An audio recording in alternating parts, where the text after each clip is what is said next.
আজ যার পক্ষে এখানে কথা বলতে দাঁড়িয়েছি আমি বিশ্বাস করি তার স্নেহী মা এখানে উপস্থিত আছেন। মাঝে মাঝে তাদের খোঁজ নেওয়ার জন্য ফোন করতাম, ধরা গলায় জিজ্ঞেস করতেন আমার আরমানের কোনো খবর আছে, সে কি বেঁচে আছে। কোনো সময় খবর থাকলে বলতাম যে এতদিন আগে দুই একজন মানুষের মুখে শুনেছি তারা দেখেছে সে বেঁচে আছে।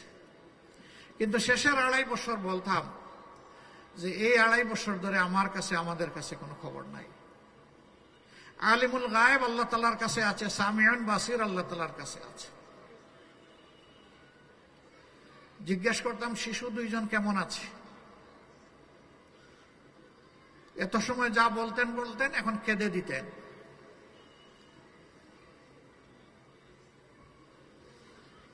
বলতেন ওদের নিয়েই আমার সমস্যা।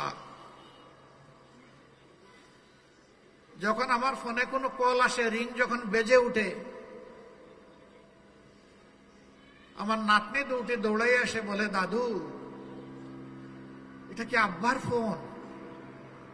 যদি আব্বুর ফোন হয় আমাদেরকে একটু কথা বলতে দাও।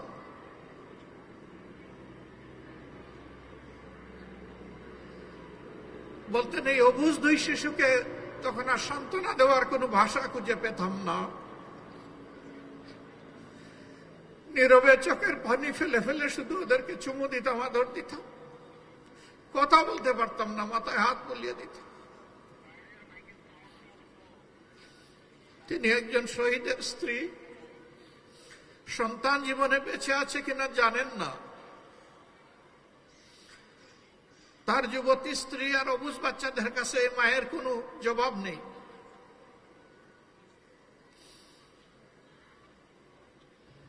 আল্লাহ তাআলা আরমানকে বাঁচিয়ে রেখেছে, রাখে আল্লাহ মা রেখে। তিনি তার মায়ের বুকে, স্ত্রীর বুকে, সন্তানদের বুকে, প্রিয়জনের বুকে, আপনজনের বুকে, আমাদের বুকে তাকে ফিরিয়ে দিয়েছেন। আলহামদুলিল্লাহ রাব্বিল আলামিন। সম্মানিত ভাই বোনেরা, কি অপরাধ ছিল আরমানের, কি অপরাধ ছিল তার পিতার এবং পিতার বন্ধুদের, এই জবাব আমি দিব না, আমার আল্লাহ জবাব দিয়েছেন।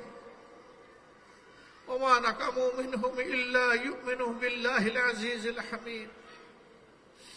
এছাড়া তাদের আর কোনো অপরাধ ছিল না।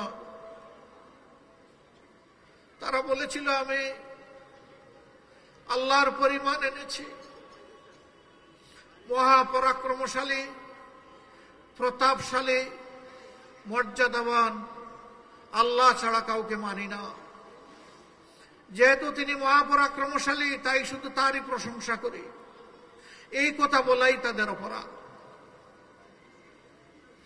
এই জন্য আমাদের মুখ থেকে 11 জন শীর্ষ দায়িত্বশীল নেতাকে ছিনিয়ে নেওয়া হয়েছে, ফাঁসির কাস্টে তাদেরকে ঠেলে দেওয়া হয়েছে।